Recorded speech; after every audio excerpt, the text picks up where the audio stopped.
కేంద్రంలో అధికారంలో ఉన్న బీజేపీ వర్సెస్ రాష్ట్రంలో అధికారంలో ఉన్న కాంగ్రెస్ పార్టీల నాయకుల చర్యలతో కరీంనగర్లో ఉద్రిక్త వాతావరణం చోటు చేసుకుంది.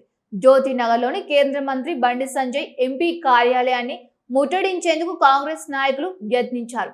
అప్పటికే భారీగా మోహరించిన పోలీసులు కాంగ్రెస్ శ్రేణులను అడ్డుకున్నారు.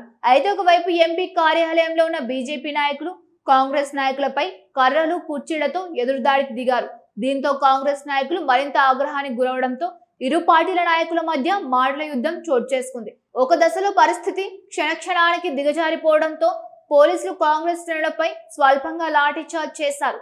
కాంగ్రెస్ పార్టీతో అమితుమికి తాము సిద్ధమన్నారు బీజేపీ నాయకులు. ప్రతిపక్ష హోదాలో ఉన్న కాంగ్రెస్ పార్టీ హుందాతనంగా వ్యవహరించడం లేదని విమర్శించారు. కాంగ్రెస్ పార్టీ కార్యాలయాన్ని తాము కూడా ముట్టడిస్తామని హెచ్చరించారు. కరీంనగర్లో బీజేపీ కాంగ్రెస్ నాయకుల మధ్య నెలకొన్న పరిణామాల నేపథ్యంలో పోలీసులు అప్రమత్తంగా అయ్యారు. MP Bandi Sanjay office, DCC కార్యాలయం వద్ద ప్రత్యేకంగా బలగాలను మోహరించారు.